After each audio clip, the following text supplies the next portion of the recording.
여러분 지난 수업 기억나시나요? 네, 기억납니다. 초대교회 교인 수가 조금씩 증가하면서 이 공동체 안에 또 이제 좀 여러 가지 일들, 문제들이 좀 생겨나요. 맞아요. 그랬죠. 그래서 성령과 지혜가 충만한 그 칭찬받는 사람 7명을 택했습니다. 네. 맞습니다. 그때 스데반이 짜잔 하고 등장하죠. 그렇죠. 네. 오늘 계속해서 스데반의 설교가 이어집니다. 네. 네. 어떤 이야기를 또 너무 펼쳐주실지 기대돼요. 기대가 돼요. 스데반의 설교. 네. 안녕하세요. 안녕하세요. 별거 없죠? 네. 스테반 이야기를 지난주에 얘기했었는데 스테반의 얼굴이 천사와 같았다 하는 이야기를 들을 때마다 참 잘 사셨구나 이분이. 원래 그런 분인지 아니면은 예수님을 만나가지고 변화되는지 궁금하긴 합니다. 네. 근데 기본적인 품성도 좋았던 것처럼 보이고 똑똑하고 그리고 예수님을 만나가지고 완벽하게 변화된 모습 아닐까 생각하거든요. 함석헌 선생님은 우리가 이 세상에 온 까닭이 뭘까? 이렇게 질문을 하면서 얼굴 하나 보러 왔다고 얘기합니다. 얼굴 하나 보러 왔대요. 그 얼굴만 보면 내 마음이 하늘에 닿는 듯하고 밥을 먹었는지 아니 먹었는지도 모르게 나도 잊고 세상도 잊어버리는 그런 얼굴 만나고 싶다고 얘기합니다. 그러면서 함 선생님은 그분의 예로 예수님을 얘기합니다. 그 높은 동산에 올라와서 홀로 한적한 곳 기도하고 내려오시던 그 모습, 또 십자가에 처형당하면서도 저 사람들을 용서해달라고 얘기했던 그 얼굴 하나 볼 수 있으면 인생 잘 산 거다 하고 말하는데, 타고나기를 잘생기고 못생기기를 떠나서 어떤 사람의 품격이 느껴지는 그런 그 얼굴이 고통을 모르지 않지만 고통 너머의 세계를 보여주는 얼굴, 그런 얼굴들이 몹시도 그리운 시대이죠.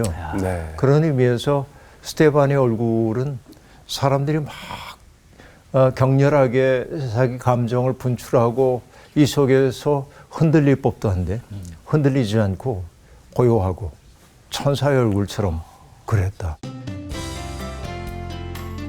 오늘 수업 사도행전 15강 스데반의 설교. 오늘 본문 말씀은 사도행전 7장인데요. 오늘 1절부터 43절까지를 공부할 텐데, 자, 지금 신문 석상에 있습니다. 지금 스데반이.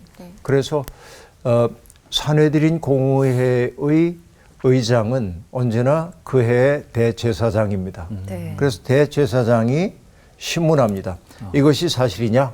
이렇게 말합니다. 예. 자, 여기서 얘기하고 있는 이것은 앞서 스데반이 고발당했던 두 가지의 내용을 가리킵니다. 네. 하나는 스데반이 성전과 율법을 거슬러 말했다고 하는 것이 첫 번째이고, 두 번째는 성전을 헐고 모세의 율법을 고치겠다고 했다는 혐의입니다. 이것이 스데반이 받고 있었던 혐의사항이라고 볼 수 있습니다.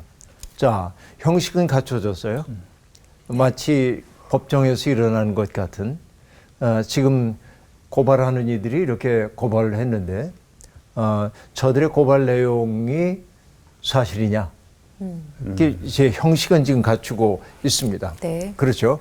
그렇게 되자 이제 스데반이 이제 대답을 하게 되는 경우가 많이 있는데, 여기 이제 사실은 이 스데반이 율법을 고치겠다고 한 적은 없습니다. 근데 이건 혐의 사항이죠. 근데 똑같아요. 예수님도 똑같은 혐의를 받습니다. 자, 어떤 것들일까요? 예수님에게 중요한 것은 법 조문이 아닙니다. 그렇죠. 법 조문이 아니라 그 조문 속에 담겨 있는 하나님의 마음이 뭘까? 여기에 주님은 항상 소급하여 생각을 하는 것이죠. 네. 예를 들면 살인하지 말라. 이 계명은 객관적인 어떤 잘못, 누군가를 죽인 그 행위에 대한 금지이기도 하지만 하나님이 그런 금지 명령을 주신 까닭을 주님은 되짚어 보는 거예요. 그때 살인이라고 하는 그 행동만이 아니라 나의 이웃을 내가 마음속에 미워하고 그 사람을 저주하고 한다면 이미 살인의 유사한 형태로 가고 있는 거죠, 내 마음이. 네. 그러니까 하나님의 마음은 행위 그 자체에 대한 금지이기도 하지만 그것을 넘어서 그런 행위를 결과로 낳을 수 있는 미움의 마음까지도 버려야 한다 하는 말씀으로 예수님은 받아들이죠. 네. 또 간음하지 말아라 하는 얘기를 봤을 때 나는 간음 안 했어, 행위로서 이렇게 말할 수 있지만은 주님은 하나님의 마음까지 거슬러 가보는 겁니다. 누군가를 보고 음욕을 품어. 그러니까 음욕을 품는다는 얘기, 여기 음욕이라고 하는 것은 어떤 것들이냐면 누군가를 나의 쾌락을 위해 대상화하는 겁니다.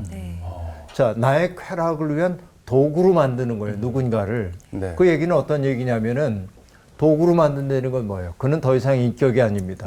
사물입니다. 사물로 격화시키는 겁니다. 그 행위 그 자체가 하나님이 보기에는 간음이에요. 예수님이 보기에는. 그래서 여인을 보고 음욕을 품은 자는 이미 간음했다라고 얘기하는 것이죠. 그리고 안식일 계명을 보더라도 그렇습니다. 유대인들은 안식일 계명을 지키기 위해서 뭐 불을 피워도 안 되고 안식일 날은 몇 걸음 이상 걸어도 안 되고 해서는 안 될 일들을 빼곡히 적어놓고 있습니다. 그걸 다 지키면 내가 꽤 괜찮은 신자지 이렇게 생각을 해요. 네. 유대인들이 안식일을 얼마나 철저하게 지켰냐면요. 여러분 마카베오 시대에 이 그 셀류커드 왕조의 왕이었던 안티오쿠스 에피파네스라는 사람이 유대를 침공해 옵니다. 네. 사실은 그 애굽을 치러 갔다가 성공하지 못하고 돌아오다가 애꿎은 이 나라를 치는 거예요. 네. 여기가. 그래가지고 이제 뭐 공격을 막 하는데 유대인들은 안식일 날 무기를 들 수가 없잖아요. 그러니까 너희들이 그렇게 잘 지킨다고 안식일을? 그래서 안식일 날 공격을 명령하는 거예요. 와. 그러니까 무기를 안 들어. 죽임을 당해도. 이게 유대인들의 안식일 지키는, 그러니까 그들에게 생명과도 같은 거예요. 네. 근데 외적으로 그렇게 살리는 일이 중요하지만은 예수님은 그걸 뭐라고 얘기하냐면 안식일이 사람을 위해 있는 것이지 사람이 안식일을 위한 수단이어서는 안 된다. 이렇게 얘기하고 있습니다. 네, 네. 정신이 굉장히 중요한 거예요. 네. 그래서 뭐 이게 이제 우리가 그 뭐 다른 종교의 언어이긴 하지만 이게 이제 도움이 되기 때문에 한번 써보는 건데 네.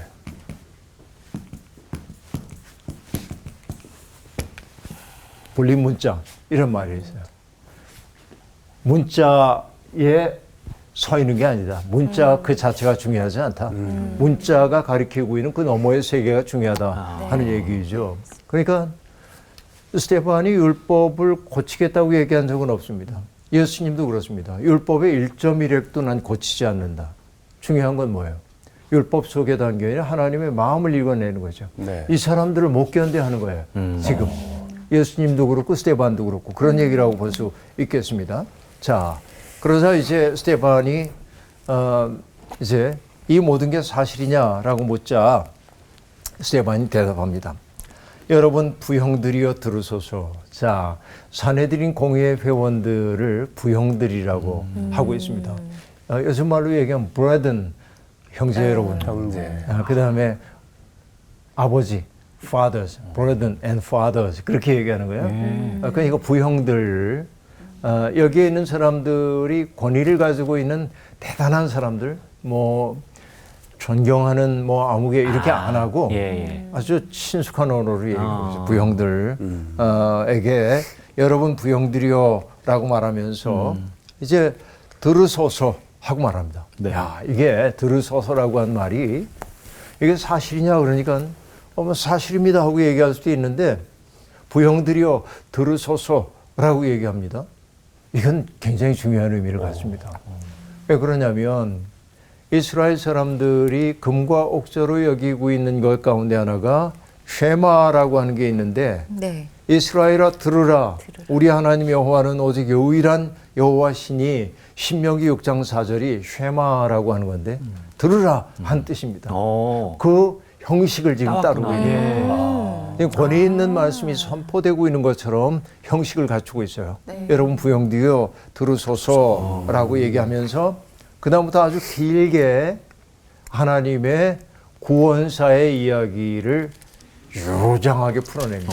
오늘 우리가 공부하는 건 바로 그 내용인데요. 그러니까 아브라함의 이야기로부터 시작해서 이삭과 야곱, 요셉을 거쳐서 모세의 이야기로 해가지고 쭉 이야기가 요장하게 흘러갑니다. 네.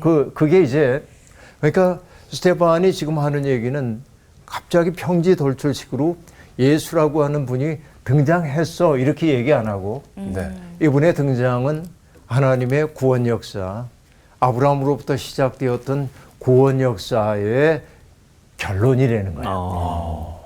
그러니까 바로 증언을 듣고 있는 그 권위자들이 가장 의지하고 있는 그분들의 이야기를 통해서 예수가 하나님과 무관한 반역자가 아니라 바로 이 하나님의 구원 역사의 최종적인 열매라는 사실을 얘기하기 위해서 네. 아브라함의 이야기부터 쭉 끌고 들어갑니다. 빌드업을 한 거네요. 대단하죠. 예. 빌드업이지. 예. 그야말로.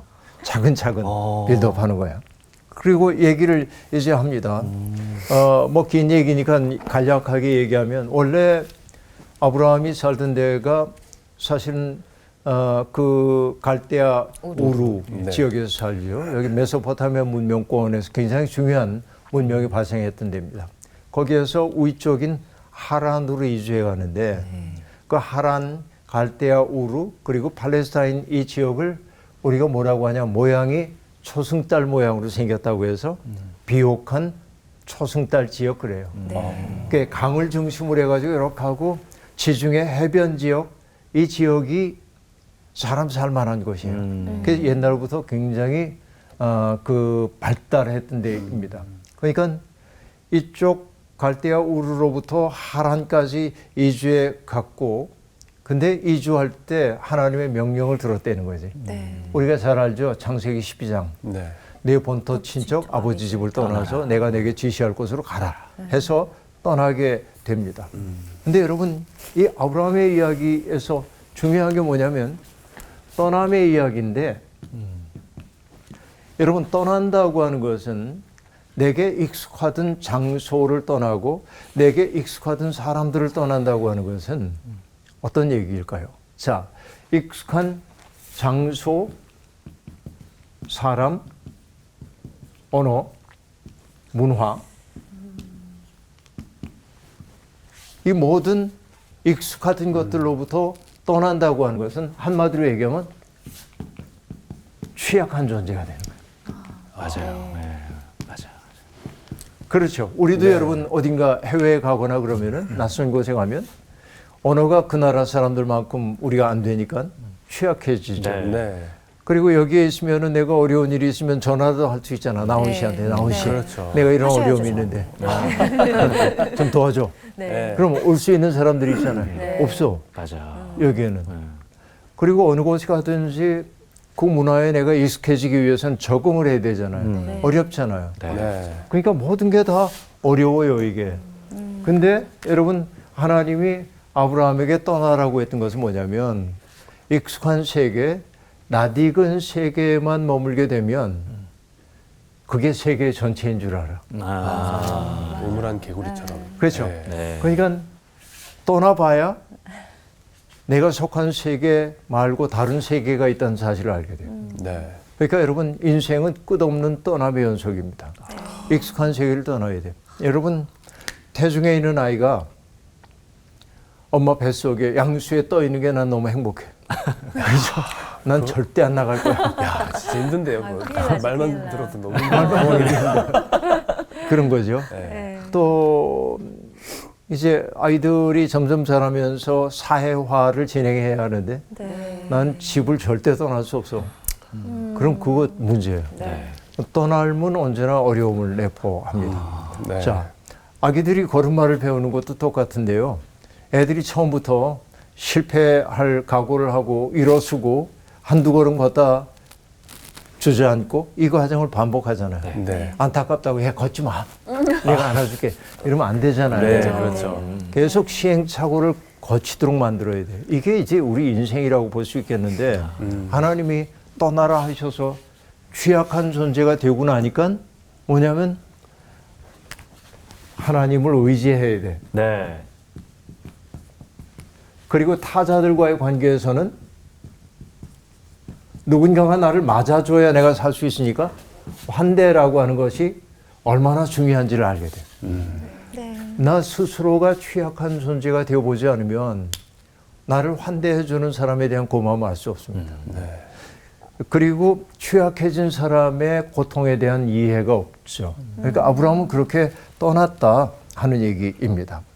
그리고 하란에 머물고 있다가 아버지가 세상을 떠나자, 데라가 세상을 떠나자 가나안 땅으로 이주했고, 그리고 하나님이 약속을 하셨는데 뭐라고 얘기했냐면 두 가지를 약속했다는 거예요. 하나는 내 자손이 많아질 거다 하고 얘기하고, 그리고 땅을 허락해 준다. 네. 근데 여러분, 하나님의 약속이 즉각 응답됐습니까? 아니면 지연됐습니까? 지연됐어요. 자식이 안 주어지잖아요. 네. 하나님이 아브라함을 부르셨을 때가 75세 때거든요. 그런데 이삭을 얻었을 때가 100세거든요. 네. 그러니까 25년이나 걸립니다. 땅을 약속하셨는데 땅 한 떼기 없어요. 나중에 사라가 세상을 떠났을 때 사랑하는 아내를 묻을 땅조차 없는 겁니다. 한 떼기의 땅이 없어요. 하나님은 내 후손들이 잘 땅을 주겠다고 약속하셨는데, 그런데 그 땅은 어떤 방식으로 주어지냐면은 나중에 사라가 세상을 떠난 다음에 아브라함이 그 지역 사람들에게 가지고 내 아내를 매장해야 할 터이니 내게 땅을 조금 팔아주십시오. 그리고 겨우 산 게 막벨라 굴이라고 하는 굴 하나를 삽니다. 비싼 돈을 주고. 그런데 놀라운 게 뭐냐면 그 땅을 막벨라 굴을 삼으로 하나님이 땅을 주시겠다고 했던 약속이 성취되는 단초가 돼요. 이게 놀라운 일들이죠. 그렇게 하고 하나님이 아브라함에게 내 후손들이 다른 땅에서 나그네로 살게 될 것이고 그 횟수가 400년이 될 거다. 이런 말씀도 하셨다는 거고, 그리고 하나님은 너희를 종으로 삼는 그 나라를 심판하실 거라고 얘기했고, 그리고 이스라엘은 바로 이곳 아브라함에게 땅을 주겠다고 했던 여기에서 여호와를 섬기게 될 것이라고 얘기했다는 거예요.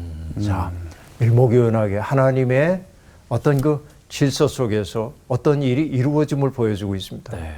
그러니까 여러분, 우리가 당장 내 현실에서 일어나는 일들은 파악이 잘 안 돼. 내 인생이 어떤 의미인지. 근데 지나놓고 나면 먼 훗날 내가 걸어온 길을 돌아보면 아, 내가 이런 궤적으로 걸어왔구나. 그 궤적으로 걷는 것이 이런 의미가 있었구나. 비로소 알게 되죠. 네. 그러니까 지금 스테반은 바로 아브라함의 이야기를 통해서 그 모든 이야기를 이끌어 가시는 것은 하나님이야. 아브라함 얘기를 하고 있지만은 하나님이 그 이야기를 써가고 계셨어요. 살아보니 네. 내 인생을 이끌고 가는, 배후에서 이끌고 가는 분이 계셨어요. 하나님. 그래서 우리의 인생은 하나님과 내가 함께 써가는 인생 이야기입니다. 이게. 그렇죠. 이게 아브라함의 이야기를 통해서 스테반이 들려주고 있는 이야기입니다. 내가 결단한 것 같고 내가 한 것 같은데 돌아보니까 하나님이 내 인생을 때로는 몰아가기도 하고 이끌기도 하고 때로는 빛을 비춰주기도 하고 그러면서 우리의 인생을 만들어 오셨더라. 그 얘기가 이제 등장하고 있습니다. 자, 아브라함 얘기에 너무 오랫동안 머물렀는데요.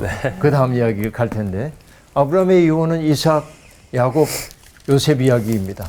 근데 스테반은 이삭과 야곱 이야기는 간략하게 소개해 버리고 맙니다. 사실은 야곱 이야기가 굉장히 길어질 수도 있는데 네. 네. 간략하게 얘기합니다. 그리고 요셉 이야기로 넘어가는데 형제들의 시기심 때문에 요셉이 애굽에 팔려가는 이야기가 등장하죠. 네. 그리고 그 요셉이 애굽에 있는 동안 하나님이 함께 계셨기 때문에 모든 환란에서 건져주셨고 바로 앞에서 은총과 지혜를 주셨다.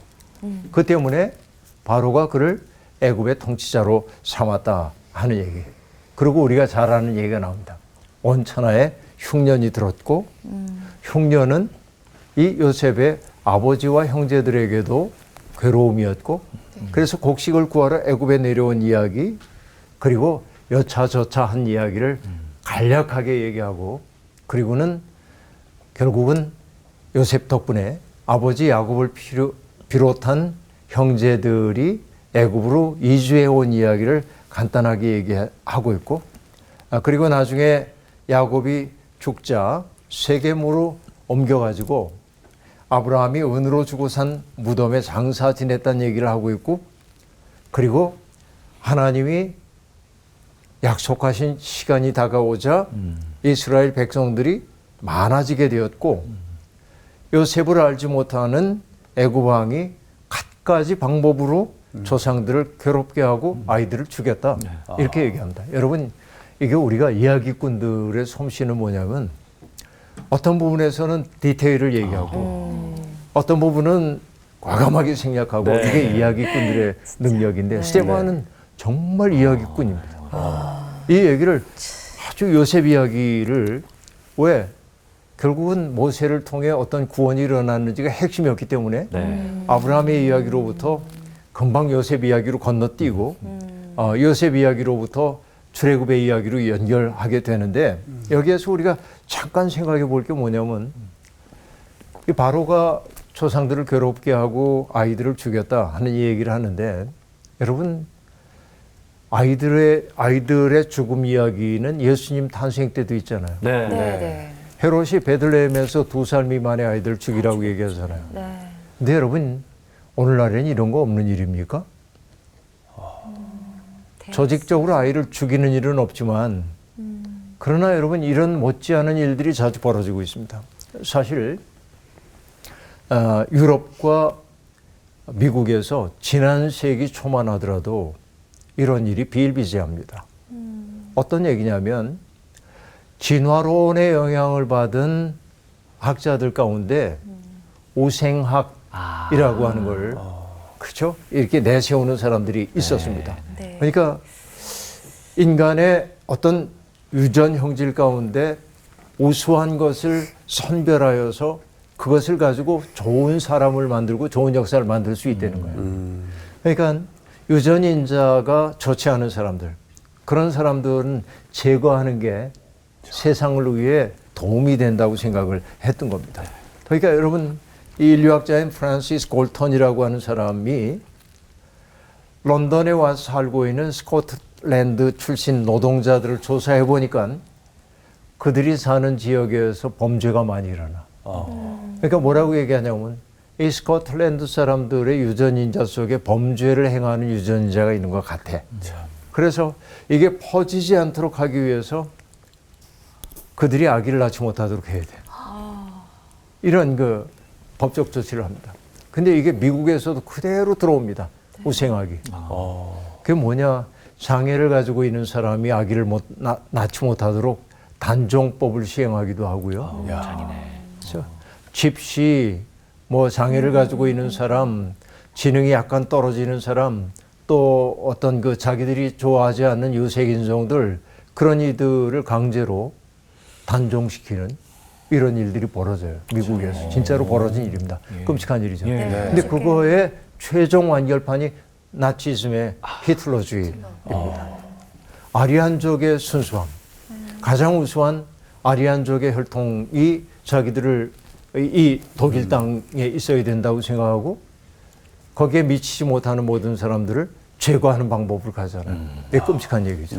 그러니까 여러분 우리가 과거에 애굽에서 바로에 의해서 아기들 학살당한 얘기를 하면서 옛날로만 생각하면 안 되고 오늘의 우리의 삶 속에서 이런 일들이 없는지 우리가 내가 보기에 저 사람은 왜 애를 낳아 그런 소리를 하면 안 되는데 이런 일들이 비일비재하게 벌어지고 있다는 얘기죠. 그 얘기를 지금 쭉 얘기를 해주고 있습니다.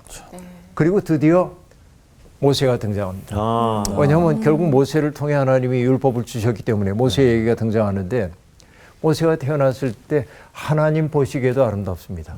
모세가. 사람들 보기 얼마나 좋았을까요?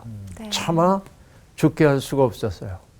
그래서 부모님 집에서 석 달 동안을 키우는데 아이의 울음소리가 점점 커지니까 발각될 수가 있어요. 네. 그래서 갈대 상자에 담아서 아이를 맞아요. 강물에 띄워놓고 우리가 다 아는 얘기입니다. 네. 바로의 딸이 아침에 시녀들하고 나왔다가 물에 있는 아이를 보고 건지도록 합니다. 모세라고 하는 이름이 물에서 건진 아이 그런 뜻이죠. 그 이름입니다. 건져진 아이입니다. 그래서 놀랍게도 버려진 아이가 유대인들을 박해하는 바로의 궁전에 들어가서 보호받으며 오히려 역설적으로 야. 애굽의 모든 지식을 다 배웁니다. 그러니까 뭐랄까 시한 폭탄이 들어갔습니다. 그 속에 애굽의 체제를 폭파하는 시한 폭탄이 들어간 거예요. 이게 참 하나님이 하신 일입니다. 그래서 23절과 23절에서 25절을 보면 이렇게 되어 있습니다. 나이가 40이 되매 그 형제 이스라엘 자손을 돌볼 생각이 나더니 한 사람이 원통한 일 당함을 보고 보호하여 압제받는 자를 위하여 원수를 갚아 애굽 사람을 쳐 죽이니라. 그는 그의 형제들이 하나님께서 자기의 손을 통하여 구원해 주시는 것을 깨달으리라고 생각하였으나 그들이 깨닫지 못하였더라 라고 얘기합니다.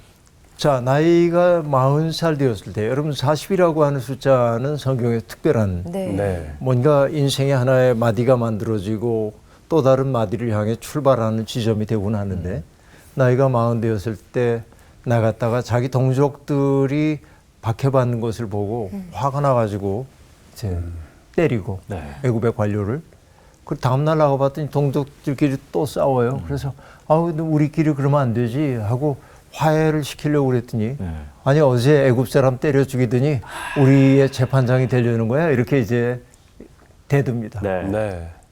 그래서 모세가 애굽인을 죽였다는 사실이 알려지고 그 때문에 달아날 수밖에 없게 되는 이런 일들이 이제 벌어지게 됩니다.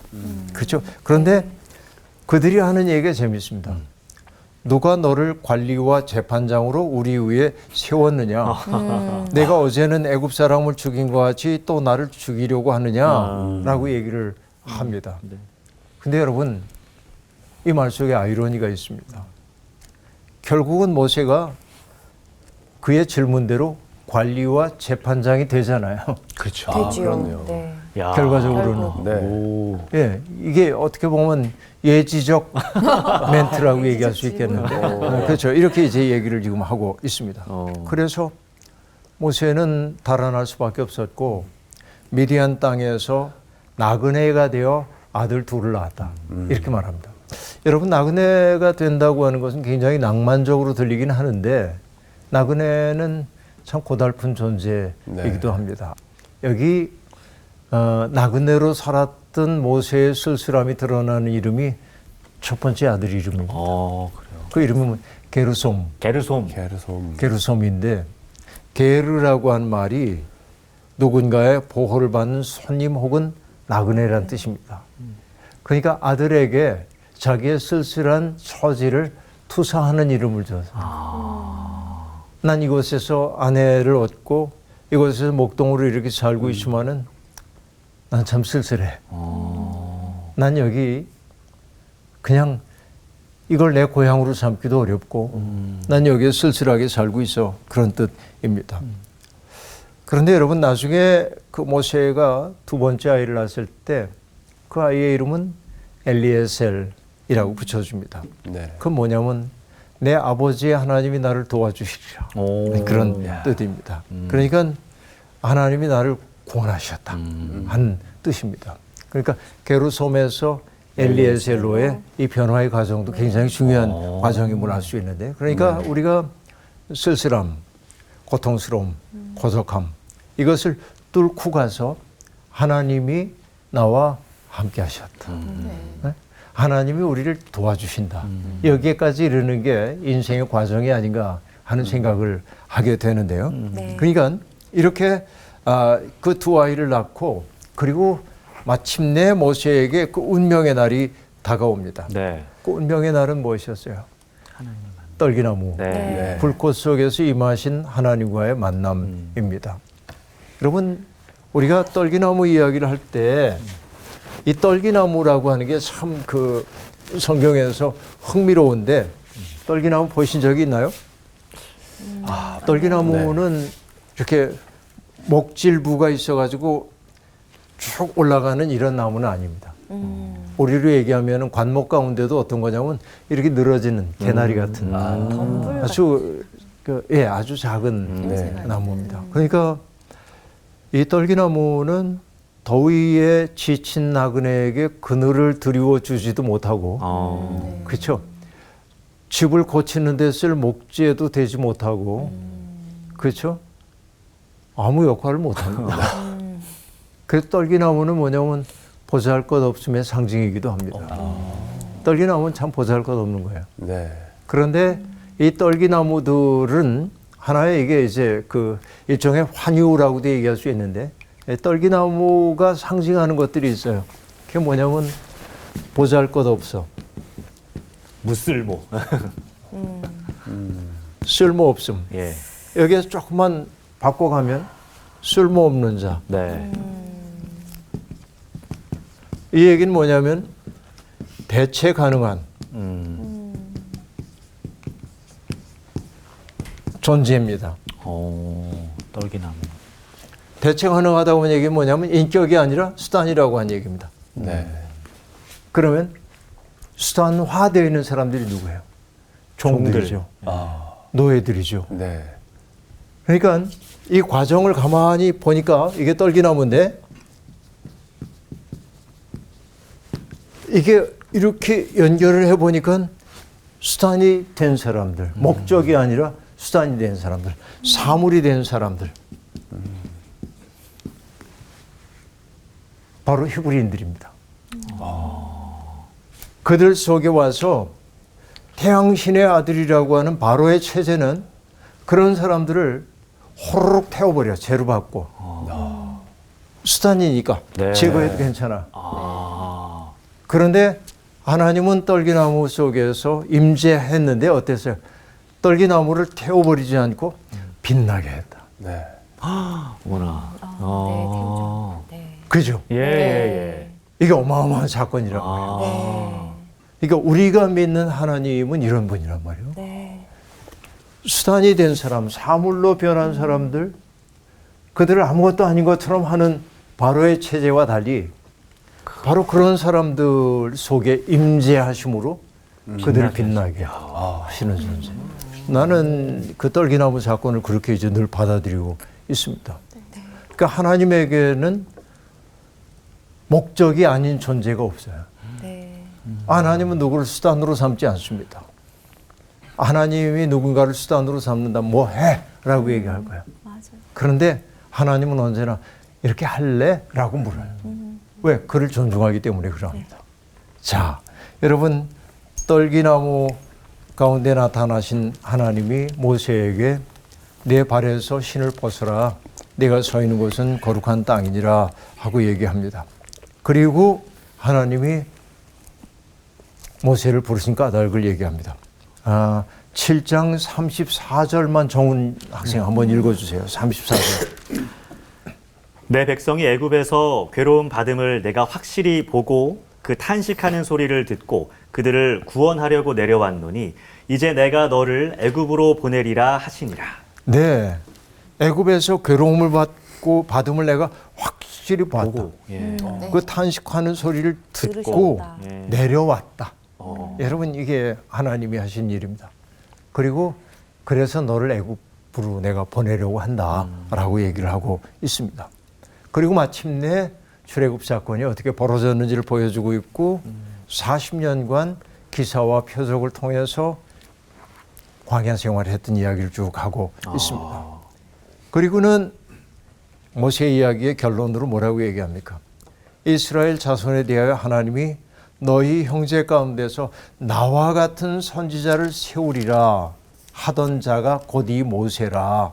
그러니까 나와 같은 선지자, 지금 스테반이 머릿속에 두고 있는 게 누구냐면 예수님입니다.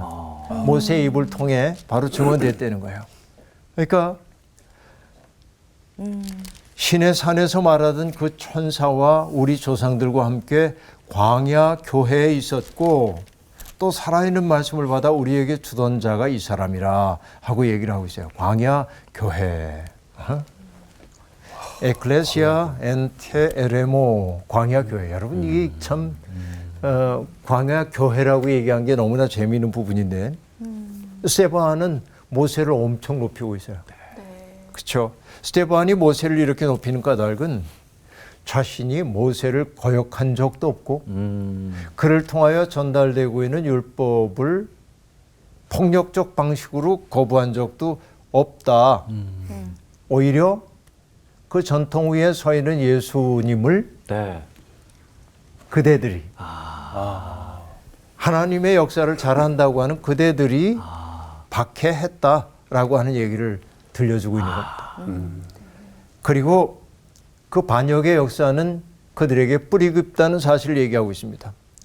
불순종하는 백성들, 애굽을 그리워하고 그리고 아론에게 우리를 인도한 실을 만들어 달라고 부탁했던 그 일, 금송아지 만들고 그 앞에서 제사하면서 자기 손으로 만든 것을 기뻐했던 그들.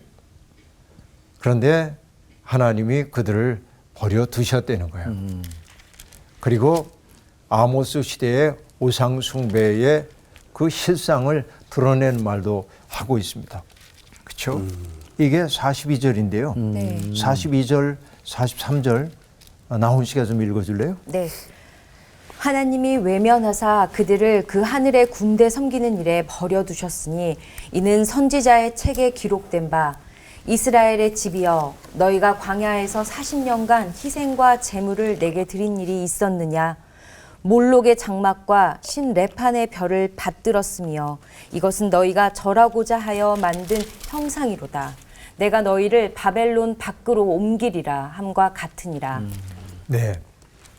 여기 보면 이제 잔잔한 어조로 진행되고 있던 스테반의 말이 급류를 타는 것처럼 이스라엘 사람들의 죄, 특별히 지도자들의 죄에 대한 이야기, 우상 숭배, 이 죄에 대한 이야기를 하고 있습니다. 네.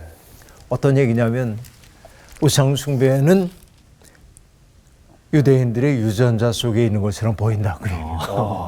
그리고 그렇기 때문에 그들은 심판을 받을 수밖에 없다 하는 이야기를 합니다. 아프죠. 네. 굉장히 아픈 얘기를 하고 있습니다. 근데 스테반은 꿰뚫고 있어요. 이렇게 하나님의 구원 역사라고 하는 거. 우리가 하나님의 구원 역사를 얘기할 때 독일 말로 게슈히테라고 얘기하는데 하이스 게슈히테라고 얘기하는데 거룩한 역사라고 하는 건데 그냥 일반 역사를 얘기하는 게 히스토리라고 얘기합니다. 히스토리 네. 그 발음은 똑같아요. 독일 말도 네. 스펠링은 다르지만은 히스토리인데 하나님의 구원 역사를 얘기할 땐 하이스 게슈히테 어떤 사건과 관련되기 때문에 그렇습니다. 그러니까 우리의 그 역사의 이면을 흐르고 있는 하나님의 구원사의 이야기를 스테반은 쭉 꿰뚫어 보고 있는 거예요. 하나님이 주신 지혜를 가지고 그걸 꿰뚫어 보면서 결국은 자기를 향했던 두 가지의 기소 내용들, 그렇죠? 하나님을 모독하고 율법 모독하고 율법을 바꾸려고 했다는 그 이야기가 그들의 오해에서 비롯된 것임을 얘기하면서 하나님의 유장한 구원사의 흐름 속에서 예수 그리스도는 그 열매로 매우 소중한 분인데도 불구하고 우상 숭배의 유전인자를 가지고 있는 그대들이 오히려 모세가 얘기했던 나와 같은 선지자를 보낸다고 했던 하나님의 말씀을 깨닫지 못하고 오히려 예수를 박해했고 그 책임을 당신들은 면할 수가 없다. 이렇게 얘기를 하고 있습니다.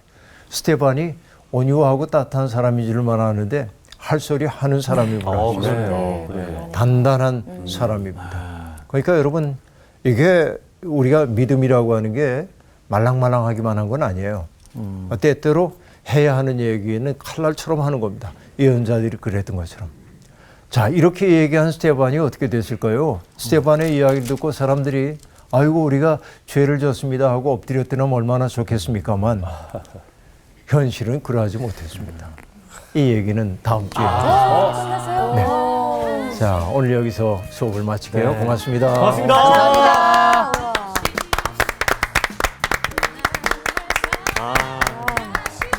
그냥 빠져들게 되는 것 같아요. 네, 스데반이 이렇게 천사의 얼굴을 가지면서도 이렇게 말도 이렇게 잘하시더라고요. 잘하시다가. 네, 하나님의 은혜를 진짜 닮고 다 싶다. 받으셨네요. 네. 그러니까. 음. 그 역사의 이렇게 흐름을 볼 수 있는 것도 중요하지만 그 뒤에 있는 하나님의 구원사, 아, 구원사요. 하나님의 구원사. 네, 아. 그거를 참 알 수 있는 게 참 필요한 것 같아요. 네, 맞아요. 그걸 기대하는 마음. 저는 선생님이 하신 말씀 중에 내 인생은 나와 하나님이 함께 써내려가는 스토리다. 예, 하나님이 우리의 메인 작가시고 나도 같이 이렇게 써내려가는 네. 너무 좋은 것 같아요. 예. 맞아요. 그래서 당신 하나님의 작품이시잖아요. 아, 그러니까. 아, 네. 하나님의 너무 작품이죠. 좋은데요. 네, 목적으로 우리 수단으로 삼지 않고. 맞아요. 그 순간순간적으로 내가 했다라고 생각할 때가 오히려 많은데 늘 하나님과 함께 동행하는 또 한 주가 됐으면 좋겠습니다. 네. 잘 동행해요. 네.